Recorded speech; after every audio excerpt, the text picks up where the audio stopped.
ప్రతి తండ్రి తన పిల్లల కొరకు ప్రార్థించేవాడై ఉండాలి. సహజంగా ప్రార్థన అని అనటంతో పురుషులారా వినండి, స్త్రీ ప్రార్థన చేయాలి, స్త్రీ ప్రార్థన చేయాలి, స్త్రీ నో డౌట్ స్త్రీ ప్రార్థన చేయాలి.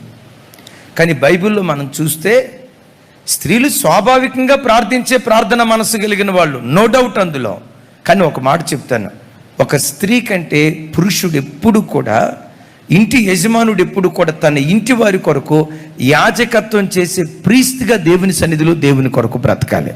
చప్పలు కొడితే సైకు స్తోత్రాలు చెప్తాం. బైబిల్లో యోబు ఉన్నాడు.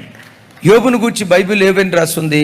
ప్రతి అరుణోదయపు దినమున లేచి ఒక్కొక్క కుమారుడు కొరకు ప్రత్యేకంగా ఒక్కొక్క దహన బలి, 7 కుమారులు ఒక్క దహన బలి అర్పించడానికి అర్ధగంట, 7 కుమారుల నిమిత్తం దహన బలులు అర్పించడానికి 3.5 గంటల సేపు ప్రతి అరుణోదయపు దినాన దేవుని సన్నిధిలో ప్రార్థన చేస్తూ ఉండేవాడు. ఒక ఇంటి కొరకు ప్రార్థన చేయాల్సింది ఎవరు? స్త్రీ కాదు, స్త్రీ చేయాలి. స్త్రీ కంటే ప్రతి ఇంటిలో పురుషుడు ప్రార్థనాపరుడై ఉండాలి. ఏ ఇంటిలో పురుషుడు ప్రార్థనాపరుడై ఉంటాడో, ఏ ఇంటిలో తండ్రి ప్రార్థనాపరుడై ఉంటాడో, ఏ ఇంటిలో తండ్రి దైవికమైన మనసు కలిగిన వాడై ఉంటాడో, నమ్ముతారా ఈ మాట?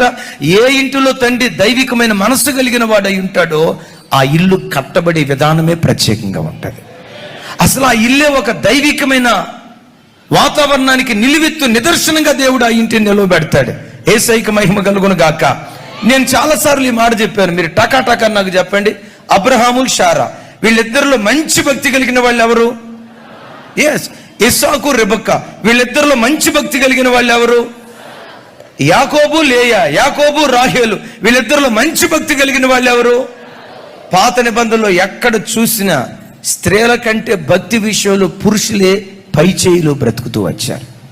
వాళ్ళు అట్లా బ్రతకటాన్ని బట్టే, ఎస్, ఇంటికి నువ్వు టీమ్ లీడర్వి. లాస్ట్లో చెప్తాను, POT part, T stands for team leader.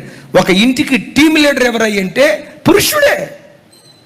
ఇంట్లో తండ్రి ఎంత మాదిరిగా బ్రతుకుతాడో, ఇంట్లో తండ్రి ఎంత ప్రార్థనాపరుడుగా బ్రతుకుతాడో, ఆ తండ్రి యొక్క ప్రార్థన ప్రభావం భార్య మీద, పిల్లల మీద బహుబలంగా పనిచేయటానికి దేవుడు కృప చూపిస్తాడు.